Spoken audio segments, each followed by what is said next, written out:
gun violence has been on the rise nationally and regionally since 2020. What do the statistics say today, and what are some of the causes that have gotten us to where we are today? Is this on? It's on. I have a lot of notes on this. So I'm the resident epidemiologist here and study injury and violence. So the rates of fatal and non-fatal gun violence and firearm injuries and deaths have been increasing both in Oregon and nationally, as we've been seeing and feeling. This rate of increase has felt most steep in the years since COVID, and it has been, but the pattern is one that's been going on for a good decade to 15 years. So in the 20 years between 2002 and 2022, firearm injury deaths increased by 59% nationally and by 75% here in Oregon. I often show a graph that my team made depicting the rates of motor vehicle crash related fatalities decreasing over the past 2 decades, where firearm injury death rates have been increasing. In about 2014 to 2015, those lines crossed. So motor vehicle crashes continue to go down, firearm injury deaths continue to go up. So one note I'd like to make is that we're using this term gun violence, and it's become a term in recent years that encapsulates both interpersonal violence as well as self-harm and suicide and unintentional injuries. So it's a little confusing sometimes, but the numbers are all there. All of these types of injuries have been on the rise. And in Oregon, suicide comprises the largest portion of firearm injury-related deaths. So we have to be talking about suicide as well. If we're thinking about a pie of which each of these types of injuries occur, in Oregon, suicide takes up the majority of the pie. That's decreased since 2020 with homicide taking over a bigger portion of that pie, but now it's kind of swinging back to pre-pandemic proportions. So from the public health perspective, it's important to distinguish between these different causes of gun violence and firearm injury related deaths. There's common causes between all of them that I like to point out, but in terms of interventions that can help chip away at this, there can be specialized interventions for each of those different types of problems. So as far as the causes that have gotten us to where we are today, they're wide and as varied as the causes of something like motor vehicle crashes. So Chief Day was just referring to this too. So with motor vehicles, we had unsafe vehicles, unsafe roadways, unsafe road conditions sometimes, drivers under the influence, we have that with firearm injuries too. Drivers that just make one mistake and a tragic event happens. So the same thing with firearm injuries. This is complex and we have to look at it comprehensively too. In the public health approach, we often look at the full societal picture, so like the highest level that you can, as well as community-related causes, and then interpersonal, so those relationship causes, and then individual level stuff. But the further up you go to communities and society, the bigger changes you can have. But those are the heaviest lifts, right? And take the longest time and the biggest collective effort. So it's complex, but for me, it's also a message of hope, because this means that there's a multitude of intervention points or solutions that we haven't yet tried, or that we haven't elevated to the point where they can be as effective as they could be. And when we roll out prevention programs, or we connect prevention programs between all these different layers, that's when we see the biggest change, public health-wise. So in motor vehicle crash prevention, you've seen, seatbelt laws, we've seen design of cars, we've seen design of roadways, we've seen educational campaigns that change driving behaviors. All those things, we need to take the corollary in terms of firearm injury and gun violence. So last point, the most salient causes that my research and practice team in public health are working on is, one, the firearms themselves, of course, those bind, tie all of these types of injuries that we're talking about. So the availability and ready access to firearms among people who are at risk of harming themselves or others. This is an issue that we have to take on. How do we curtail those risks while maintaining individual rights for people who value or need firearms? This is an important question. And second is what we call the social determinants of violence. So these are those upstream factors, social and political factors that are decades or centuries in the making, that have made our communities ripe for interpersonal violence as well as self-violence. So for example, our states and cities' history of racist or other oppressive policies that have left certain neighborhoods and individuals economically disadvantaged, among other disadvantages, relative to other communities or individuals, and our state's disinvestment in rural regions, which has similarly left big patches of Oregon economically disadvantaged. So you drive around the state and you see what I'm talking about. This is where I'm from. So common threads in this case are the economic disadvantage, hopelessness, access to substances, drug and alcohol that also binds those self-harm injuries as well as interpersonal violence. That can be drugs as a coping mechanism individually or underground economy, or both. Lack of access to health care, including mental health care and social services, and relatively easy access to guns and ammunition when all of these things are combined. You can see how this formula has come together to increase this problem, especially in the last 10 to 20 years. So we're focusing parts of our research on what it would take to remedy these gaps from the policy level to the individual community violence intervention programs that this community has really elevated and lifted up, offered by POIC, Mr. McFerrin. Love is Stronger with Lionel Irving in the back of the room, Black Men in Training, I heard is in the room. These organizations are frontline, boots on the ground, making a difference right in the community, and this is what's needed as well. I told you I had a lot to say about that, but I put my academic hat on and I will turn it over to everyone else from now on. That was a great answer. Ms. Savage, part of the Oregon Alliance for Gun Safety's mission is to fully support and implement Measure 114. That's Oregon's voter-approved gun safety law. It is currently on hold due to a couple different legal challenges. What are the key provisions that are being held up by those legal challenges, and what are your predictions for when the measure is either finalized or overturned? Hello. First and foremost, I just want to start off by saying, Measure 114 is in fact constitutional, and it was found constitutional in our federal court. And although it is being held up in state court, Oregon's constitution, it allows for citizens to create laws that increase public safety. So that it aligns with being constitutional. And also, we are, predicting that it is going to be put into place by the end of the year. And, some of the provisions that, we're really looking forward to is if we can go from up to down background checks. You would think that people who aren't passing background checks are not able to get firearms, and that is not true.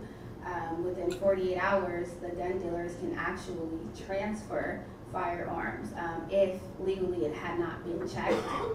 Also, people going around carrying magazines with more than 10 rounds in it, that is something that is going to be taking into place, because not only does that decrease mass shootings, but also school shooting deaths, and that's very important, especially here in the nation, our country, and here in Oregon. And then also, having longer processes, due to I'm having a little brain fart. I did not bring my notes up here with me, but ultimately creating more rigorous processes. So people aren't able to just walk into gun stores and purchase guns without having background checks and without knowing the knowledge of having to properly use a firearm is very important. And Measure 114 is going to allow not only Oregon, but all Oregonians to feel a lot more safer. Got it. And that time window she was talking about, you may have heard referred to as the Charleston loophole. That's how Dylan Roof was able to acquire his gun. Yeah. Lieutenant Hill, you lead specialty units within the Portland Police Bureau focused on addressing gun violence tied to gangs and groups. Can you tell us about the mission of the Focused Intervention Team as well as the other units you oversee within the Police Bureau and how they address gun violence? Good morning, everyone. Well, I am Lieutenant Israel Hill. I supervise the Enhanced Community Safety Team, also known as ECST, as well as our FIT team, the Focused Intervention Team, who is also, we have a community oversight group attached to us, the FITCOG. I've been in this position about 3 months now, so there may be some novice there, but I promise you we'll get through it together. So our FIT team is the uniformed asset in the Bureau that is boots to the ground, responsible for responding to retaliatory shootings that happen in the community. We try to focus on prevention and interrupting those cycles of violence with those individuals that are driving violence in the city. Most of the time, those individuals are made known to us through reports that come in, through calls that come in, folks that we interact and interface with on the street. Sorry, my microphone just went off. But that unit is highly proactive, right, through information-based policing. But a lot of the information that we receive through investigations also comes from our ECST unit. Thank you.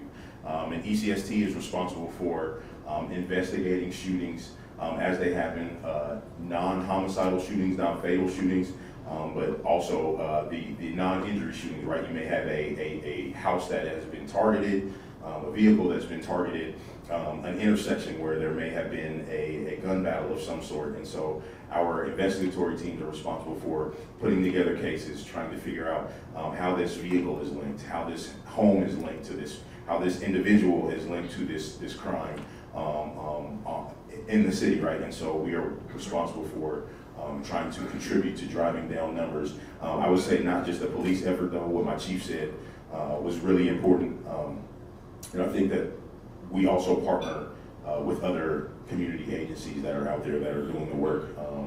I have an appreciation for our FITCOG, right? Also, because we're able to have conversation around not just police, right, but how can we also incorporate other organizations? How can we also reach out and create better community partnerships, right? So it's not just about throwing police at an issue. It's very much about working together, figuring out where do we all fit. I know that may be a little further down, but those units are responsible for driving down gun violence in the city. And so you do that not just through policing and enforcement, but also conversation, right? There's a program that we are working with, the ceasefire program that was adopted early last year, right? And so through that program, through other nonprofit organizations, there's an opportunity to have conversation around gun violence reduction and the mitigation of gun violence in the city. Lieutenant Hill, thank you so much for that. Dr. Carlson, you mentioned in your first answer the public health response to gun violence. Board leaders have referred to gun violence as a public health issue. Can you briefly explain what research has shown to be successful in cutting down gun violence from a public health perspective? Yeah, so I mentioned the multiple layers and the importance of tackling the problem at each of those layers simultaneously. The partnership between many disciplines is also equally important. So everybody coming to the table with different experiences, survivors, others with lived experience, and then everyone with their expertise professionally too, and saying what are the root causes of this and how do we address those. So not just public health, not just law enforcement, but media too, our frontline community violence interventionists, education, business, community, social services.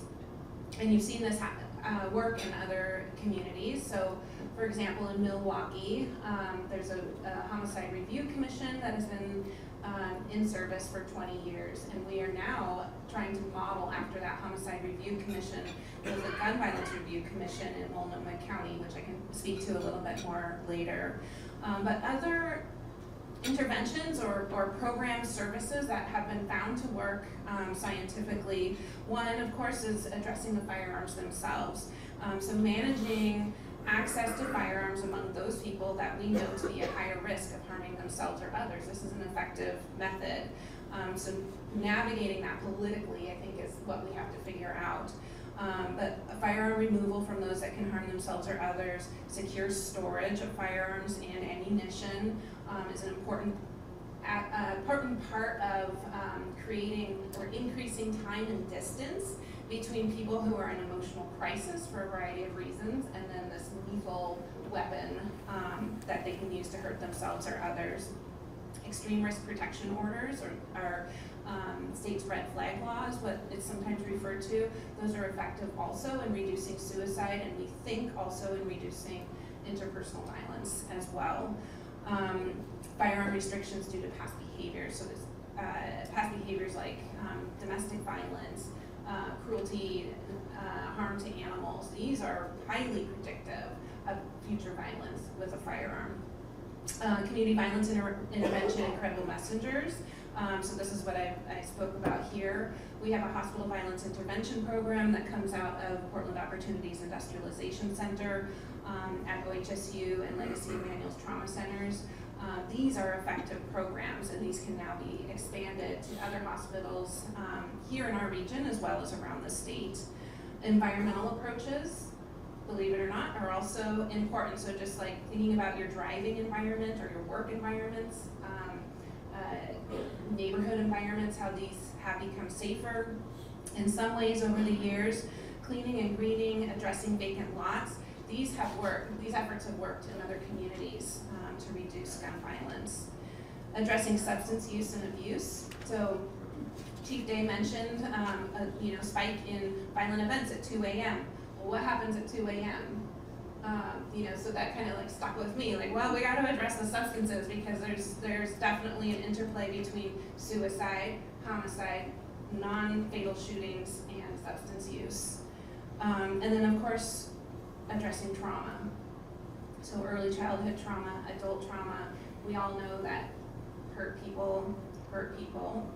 And so there's a lot of trauma out there. You can see that, on our streets with, substance use, mental health, intertwined, and undoubtedly the trauma that helped drive some of this. So those are the things that other cities have been tackling that have been effective, and I think that we're growing these efforts out here as well.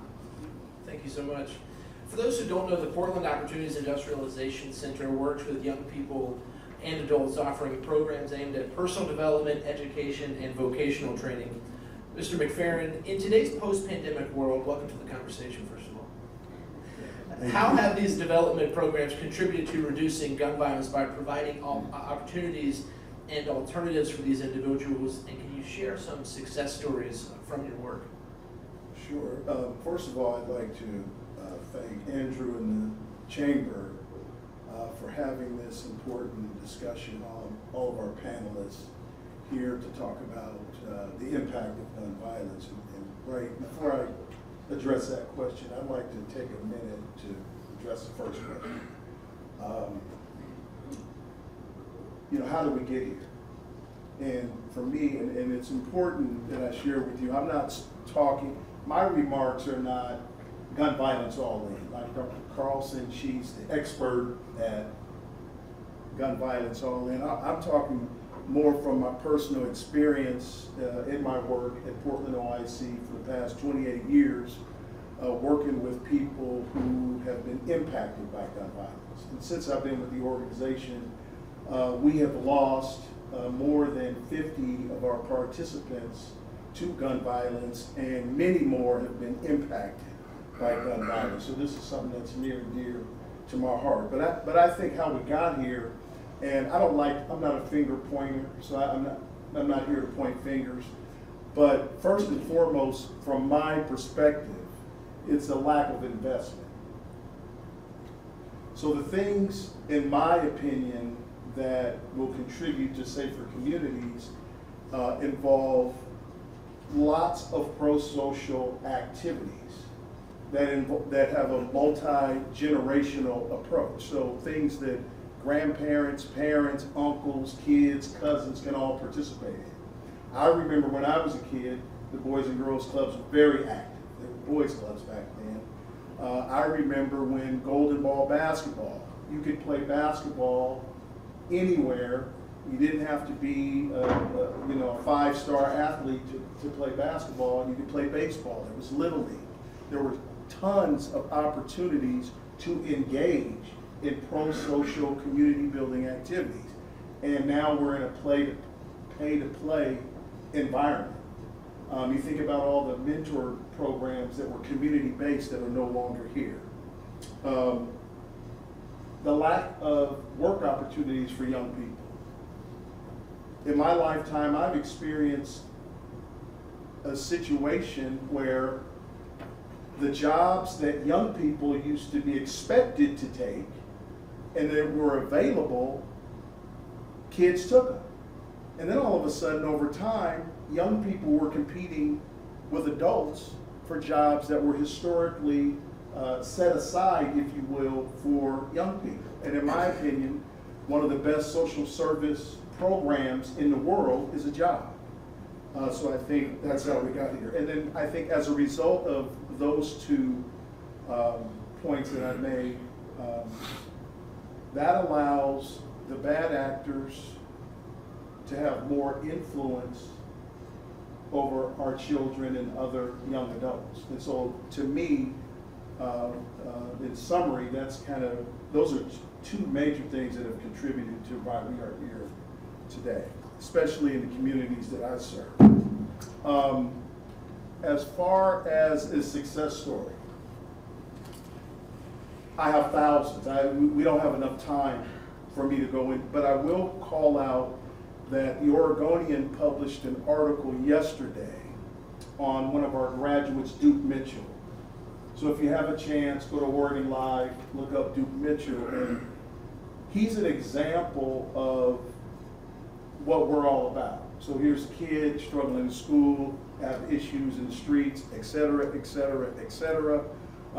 We get our hands on this young man. We provide wraparound services. We surround them with more activities than they can be involved with, and we raise the bar. The expectations are very high in our organization, no matter where you come from. And so it's the holistic approach, which I credit my grandmother. Some of you may not know that Rosemary Anderson, who the school is named after, is my grandmother. So this is kind of a labor of love, if you will. Our organization is organized around the social determinants of health. So we're about education, workforce development, violence prevention, and health and wellness. And we provide services from as far as Gresham all the way out to Washington County, all relationship based. The last thing I'll say is that we have a team of 40 staff members who are committed to preventing community violence. And I'm proud to announce in our work with Dr. Carlson and others in our community, we're developing a 2-year certification for these professionals. Because not only here in Oregon, but across the country, outreach workers who run to situations and try to contribute to our safety have not been supported. They've been exploited, in my opinion, and they haven't been compensated at a level commensurate with their value in terms of their contribution to public safety. So I'm excited about that work and looking forward to sharing more with you and all of you in the years to come. Thank you so much for that. This question, yeah. Sorry to cut you off. And to kind of piggyback off of what both panelists have said about the lack of economic opportunities, I think the right word for it is systematic racism. And that is the direct link to the lack of economic opportunities. And if we want to be specific, people of color. That is, I believe, what you both were describing, and thank you for that. This is a question for each of you. In all your collective efforts to address gun violence in Portland, how can the unique strengths and insights of each of the sectors represented on this panel, law enforcement, community programs, workforce development, and public health, be leveraged to create a unified front against gun violence? And what collaborative strategies do each of you believe will have the most significant positive impact for the future of Portland? $1 million question. Wow. And racism. I can take this first. First and foremost, it's actually going to take all of us, including you all in the audience, and those who are not familiar with the impacts of gun violence, to get out there in those neighborhoods that are directly affected to really get a better understanding as to why, you know, sustainable funding is important, not only on a city level, but also at a state level, you know, and it's also going to take collaboration. You know, we talk about the collaboration, we write about the collaboration, but are we really collaborating as community members, as law enforcement, as business leaders? And it's literally gonna take unity in order to get this curve that we are desperately needing here in Multnomah County.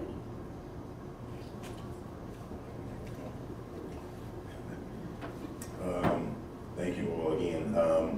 I've just seen value in when the police bureau is able to, I guess I would piggyback off of the word collaboration, right? Like there is a time for, as my chief addressed earlier, there's a time for enforcement, right? When we have someone that has made an unfortunate decision to commit a homicide in the city of Portland or pull the trigger, it is incumbent upon all of us, right, to make sure that we seek justice for the family. But then there's also a time where there are youth, adults, all that are impacted by gun violence. Maybe they're just in the periphery, right, and they're struggling with making a decision, should I or should I not? And I think those are the most pivotal moments where we can have other folks wrapped around them, other services, other community organizations, other financial institutions, folks given opportunities for education, right? Like sometimes it's about what you know. There may be a family that's struggling and destitute with the situation, and maybe they have a son or daughter that may be influenced by group activity, be an individual themselves that's driving violence in the community because of their financial situation, right? There are ways around it, right? Can we hold community forums? Can we have job fairs? Can we let them know that it's not the end all be all their decisions that they've made in the past, right? And so it's getting folks to not reinvest in the decisions that they have made, unfortunately, but to invest in community partnerships in organizations like POIC or similar, right, in the community that have opportunities for youth, for young adults, post decision making, right? Because that's also important to remember, right? So there's a place for law enforcement. There's also a time where we can build relationships as law enforcement. It's not just about arrest or not arrest, right? There are impactful moments where officers have gained the trust of citizens, community members, and they've been able to have conversation with them and share opinion, right? And talk about the why and the reasoning. And it's not always law enforcement to citizens. Sometimes the community member has impactful statements that can affect law enforcement and aid us and assist us in how we do this work. And I think the commonality that we all share in this room, from the panelists to those of you that are in the room and my counterparts, is that we all care about the work that's being done. We're here because we all care. We're trying to figure out how to better assist the community to reduce gun violence, right? Not just because gun violence doesn't just have a nexus of a group or an individual driving violence. There's gun violence that comes from drug issues or domestic violence, right? So it's how do we wrap our eyes and our ears around an issue that plagues the city. So it might just be me. Somebody in the room just doesn't like me talking.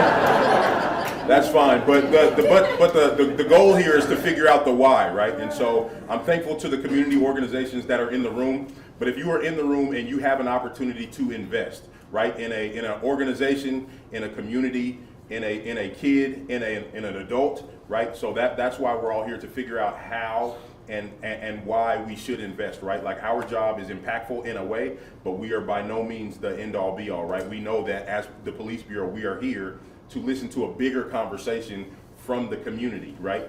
So I'll stop there because I can talk all day, but I will stop there. I don't know what's going on with the mics, but you didn't even need a microphone. You don't need it. Do either of you want to jump in on the collaboration and what strategies you think will help moving forward? From your perspective, is it financial investment? Is it support from city leadership? What do you guys think it is? I think it's all of the above. That's what I was gonna say. I am happy to report, though, that we're moving into this direction in a way that I've never seen before. Dr. Carlson talked about hospital intervention. We're working that angle, which helps us work together with healthcare and the healthcare system. POIC got a grant, got an investment from the state. We were able to fund, we ran a grant process, and we were able to give funds out to organizations with a focus on grassroots organizations like Linos in the Room, Love is Stronger, and other, Word is Bond, and other organizations that are building their capacity to impact our city. And so the collaboration there is huge. We need more of that in terms of investment. And then I think the third thing I would add is that in some way, shape, or form, I'd like to see us bring back the community collaborative interactions and meetings we used to have before the community peace collaborative, right? Well, yeah, before the pandemic. I thought that those were highly effective in terms of collaboration, sharing information, and working together. And it doesn't have to be the same. We don't have to repeat the same model, but I think a community-wide gathering and meeting on a consistent basis with a clear agenda, with a collective impact strategy is something that we need to bring back. And just to add a little bit at the end, one thing that we could also do, because we're talking about collaboration, helping us implement and advocate properly for stronger gun laws in Oregon. Historically, Oregon has had very weak gun laws, especially, towards our sistering states like Washington and California, where our rates with gun death by injury and all that are very, very high. And that's due to us not really advocating that we need stronger gun laws and that it is going to help everyone, not just Multnomah County specifically, but all of Oregon.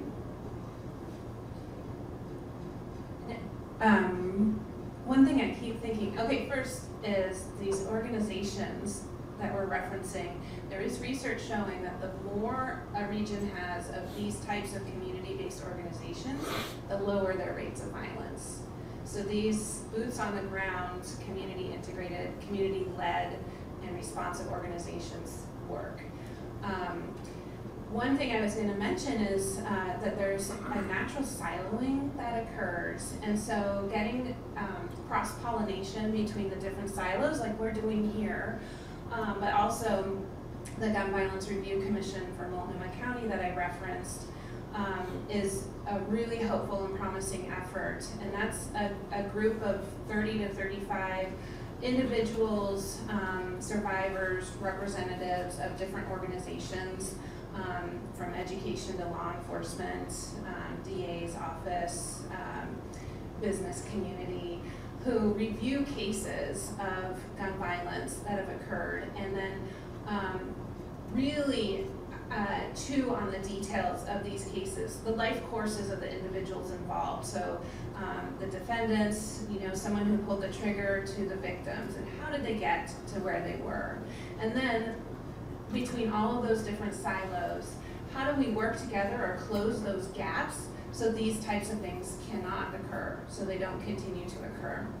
So this is that model that was based off the Milwaukee Homicide Review Commission, and we're coming up with a comprehensive set of recommendations that I hope that all the leaders and the influential people in the room here can help us then implement to make these changes. So breaking down the silos and working together, I think it's happening.